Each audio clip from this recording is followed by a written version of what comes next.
reading is from the 30th chapter of Deuteronomy, beginning at the 15th verse, found on page 185 of your pew Bibles.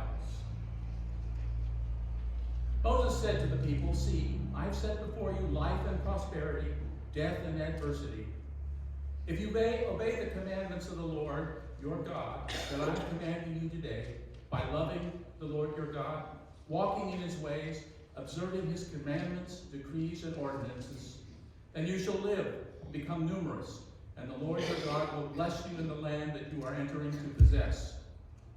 But if your heart turns away and you do not hear, but are led astray to bow down to other gods and serve them, I declare to you today that you shall perish.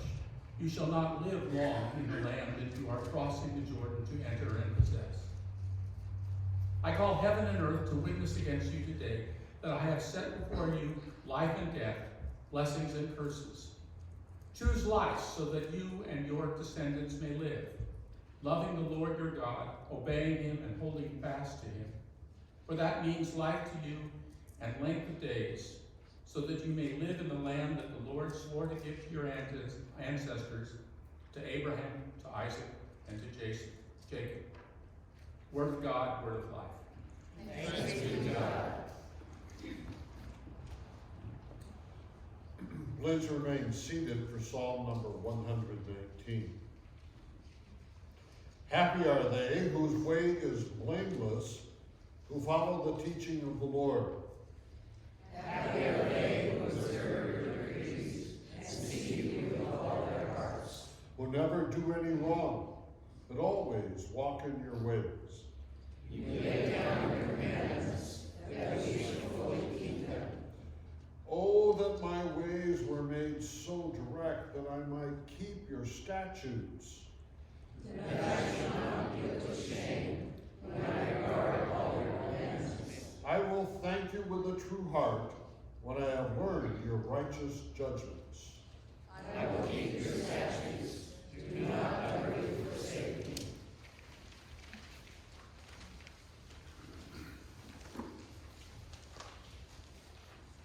The second reading is from the 3rd chapter of 1 Corinthians, beginning on the 1st verse, found on page 1039 in your pew Bibles. Brothers and sisters, I could not speak to you as a spiritual people, but rather as a people of flesh, as infants in Christ. I fed you with milk, not solid food, for you were not ready for solid food. Even now you are still not ready, for you are still of the flesh. For as long as there is jealousy and quarreling among you, are you not of the flesh, and behaving according to human inclinations? For when one says, I belong to Paul, and another, I belong to Apollos, are you not merely human? What then is Apollos? What is Paul? Servants through whom you came to believe as Lord assigns to each. I planted, Apollos watered, but God gave the growth.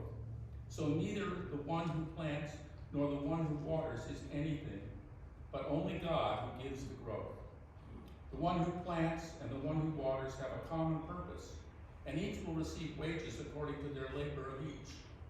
For we are God's servants, working together. You are God's field, God's building. Word of God, word of life. Thanks be to God. Please stand as you are able for the reading of the gospel.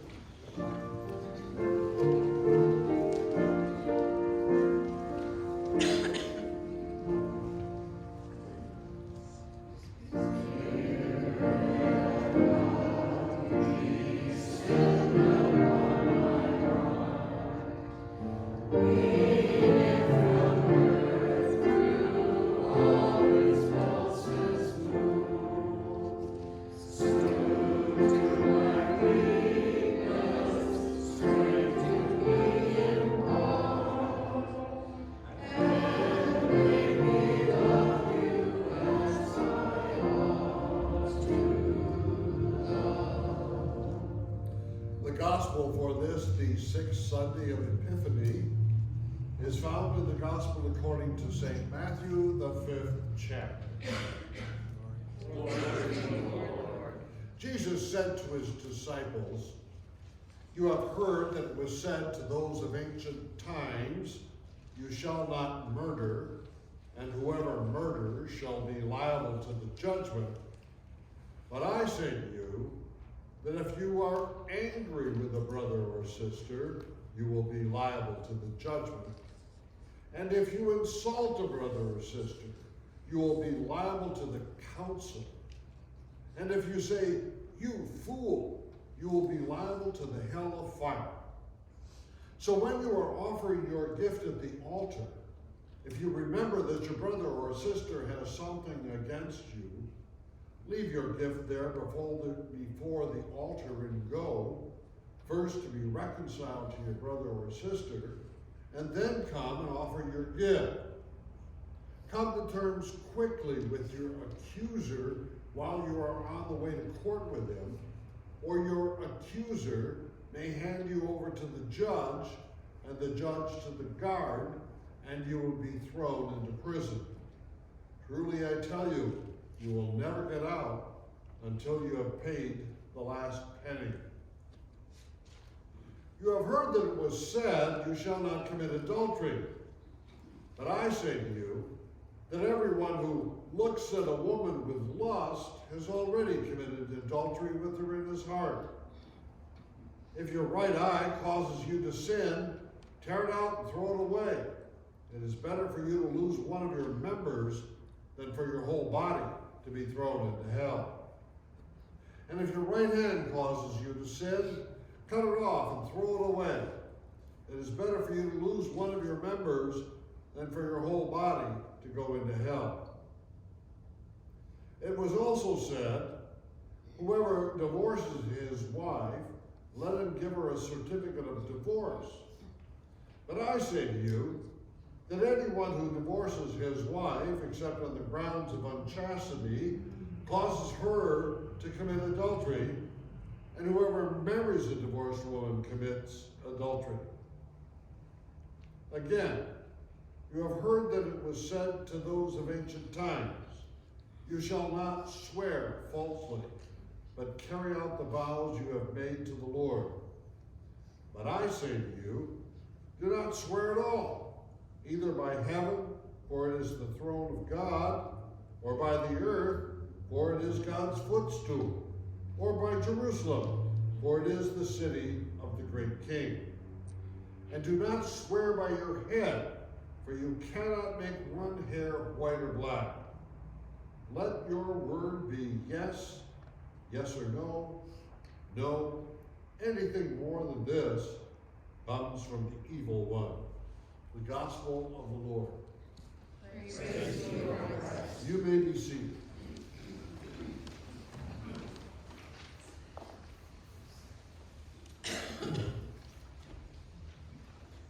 Now they say there's a war going on. A war with two armies. Science is in one army and religion is in the other. And I want to say that distorts reality. It's fake news. Oh, there's a battle going on of some kind, to be sure, but it's not religion against science. Why? Everybody who's religious that I know loves science.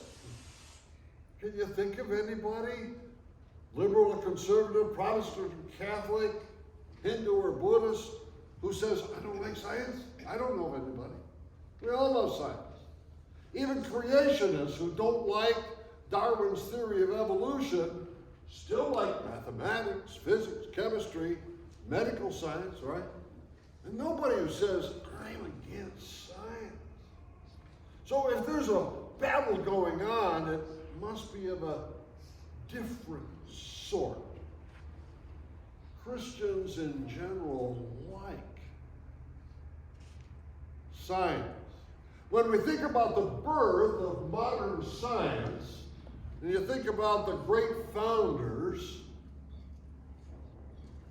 they're all Christian. They love God. They thought that their research was telling us something about the way God has created the world. Think of Nicholas Copernicus or Johannes Kepler or Galileo Galilei or Sir Isaac Newton. I just pick out those four astronomers. They believed that God thinks mathematically, and that when God created the natural world, that nature obeys the rules that God imparted it.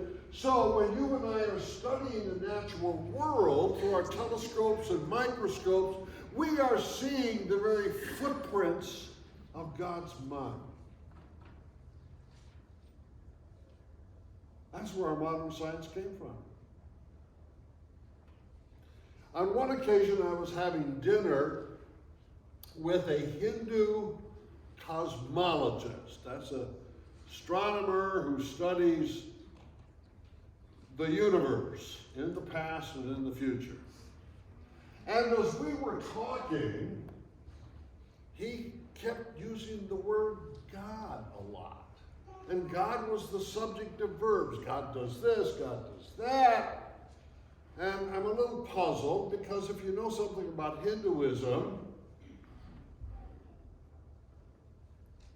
the word for ultimate reality is Brahman, and it can either be personal or impersonal.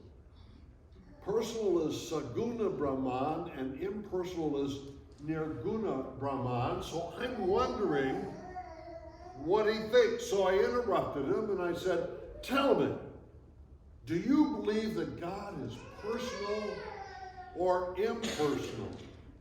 Oh, he said, God is personal. Well, why do you say that?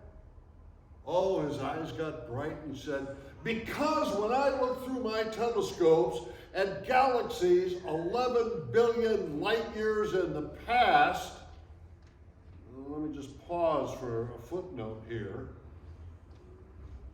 For scientists, time and space are much more closely related than they are for your and my common sense. So, because light has a finite speed, when you're looking at things a long distance away, you don't see them as they are. You see them as they used to be.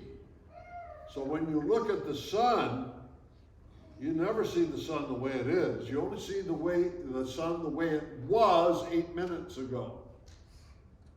So if you're looking at the most distant galaxies that we can see, 11 billion light years, they are in the past. And he says, when I look at them, and I look at their stars, and I look at what could be their planets, and I realize that the laws of nature operative there are exactly the same ones that are operative here on earth, and God gave me a mind that could understand and appreciate this. He said, I just want to say thank you to somebody. God is personal and has blessed me. He kind of speaks for the whole human race. God has blessed the human race with the scientists among us. So I like to say, thank God for the scientists. I'm not one, but I'm glad that we've got scientists running around amongst us. Well, let me tell you a story that's little known, but I'm confident it's true. And then I'll ask her a question I can't answer. Here's the story. 1542. You have to know that the Lutheran tradition was born in a university. Lutherans like knowledge. I haven't counted them, but there are between 30 and 40 colleges and universities in America that were founded by Lutherans. So let's go back to 1542 at the University of Wittenberg in Germany. And on the faculty there is Martin Luther, Philip Melanchthon, and another guy you probably never heard of named Rheticus. And Rheticus was a professor of mathematics. And Rheticus read an article written by a guy living in Krakow, Poland, named Nicholas Copernicus. And Copernicus, in this article, said that the earth orbits the sun. Oh, that can't be true, right? I mean, if you go outside in the morning, you see the sun come up, you watch it all day long, and then in the evening it goes down on the other side. And we know the earth is round. By the way, nobody ever believed it was a flat earth, at least not in the last 2,000 years. Everybody knew the earth was round. So when the sun went down in the west, what it was doing was going around the other side of the earth, and then it would come up again in the morning. It is so obvious that the sun orbits the earth, right? You can see it. And Copernicus says, nope, I've done the mathematics. I can show you that the earth orbits the sun, and the reason you think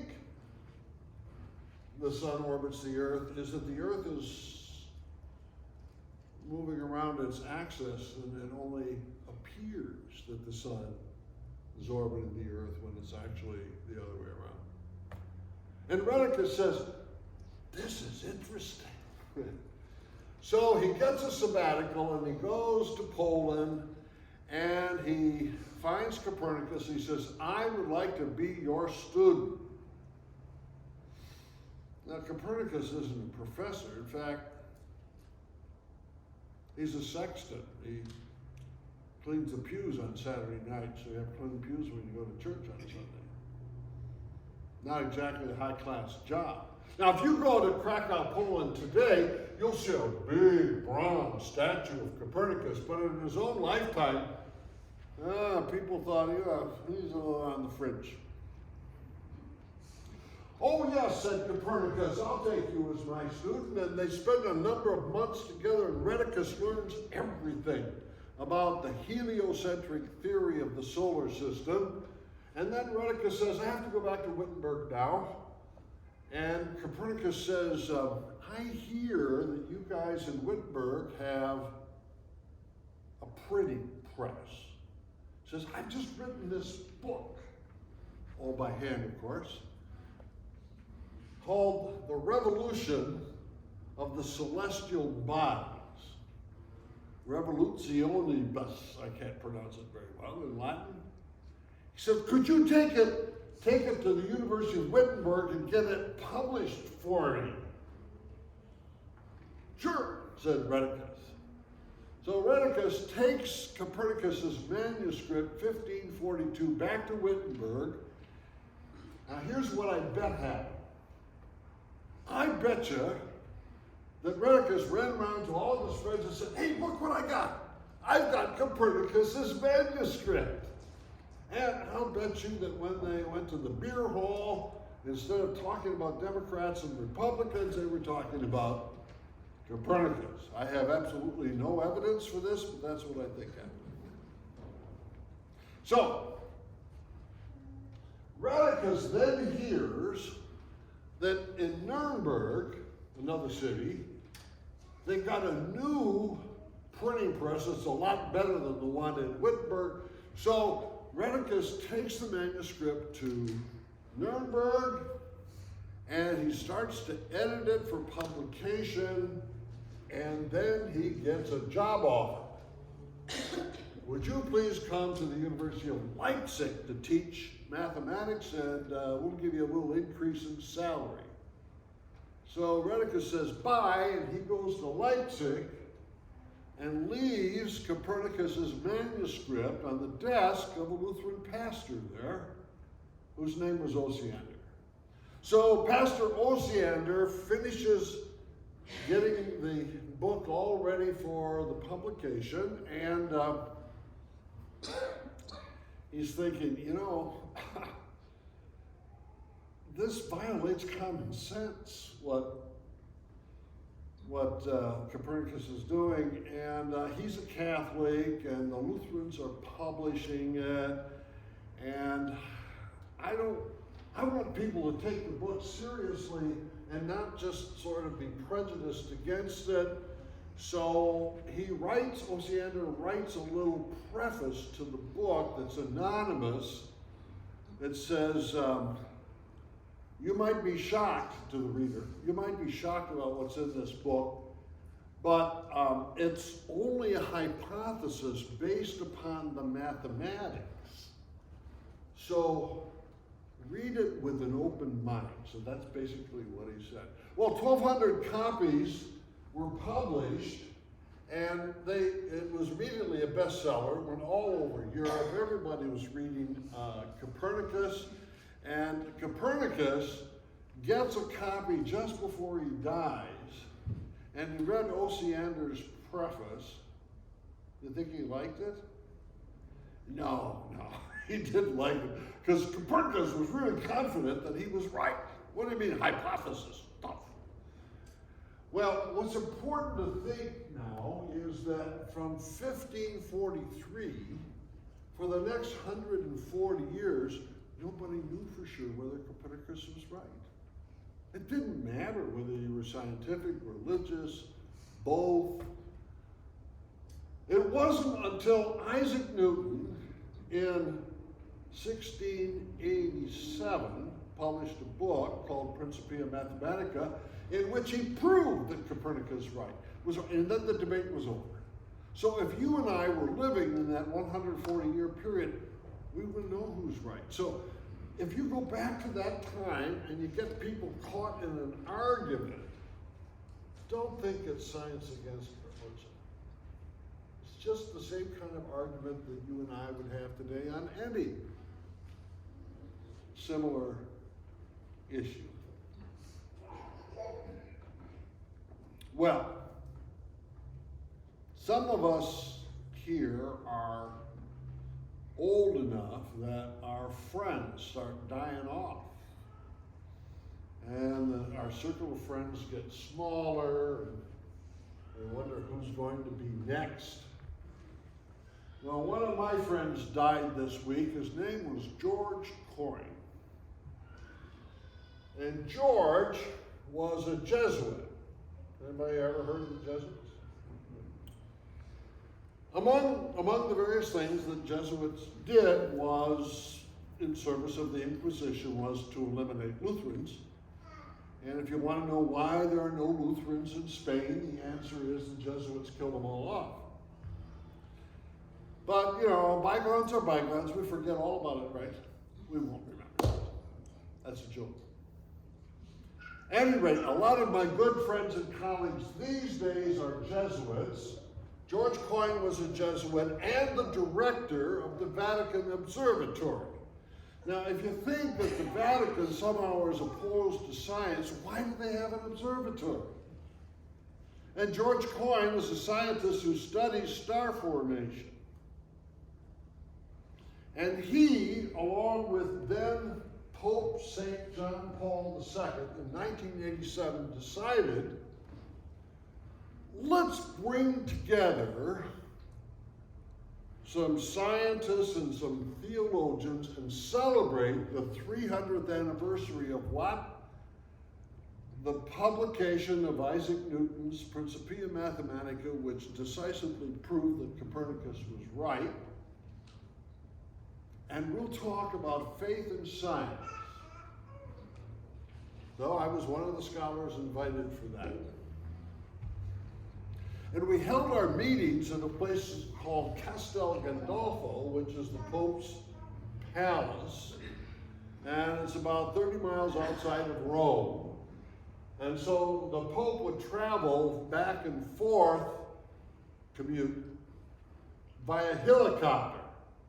And just before the Pope would leave, we'd get buzzed with a jet from the Italian Air Force. Then the Pope gets in his helicopter and he flies to St. Peter's, and another jet buzzes us. So it was no secret when the Pope was coming and going. And our seminar room was filled with scientific artifacts, including the Galileo telescope. And right above us was the Pope's bedroom, and adjacent to his bedroom, a little chapel. So one day the Pope goes to St. Peter's, and George, now the director of the Vatican Observatory, says, "Ted, we're going to have evening prayers tonight after dinner, and the Pope's not here, so we'll use his chapel upstairs. And would you plan the worship service?" I said, "Sure, be glad to." And I said, "I think we should sing a certain hymn." I don't know who the writer of the hymn was, but you'll find it in your bulletin on the next page. "God who stretched the spangled heavens." And I thought about this hymn. I said, "George, this hymn would really fit what we're doing." He said, "I'd never heard of it." "Oh, it's not a Catholic hymn." We looked all over the Catholic stuff, couldn't find anything. So I sent a fax back to my office in Berkeley and said, "We have a spiritual crisis in the Vatican. Quickly, fax me this hymn." So they faxed me this hymn, and we gathered in the Pope's little chapel, and we sang "God who stretched the spangled heavens." So let's stand now and sing this hymn.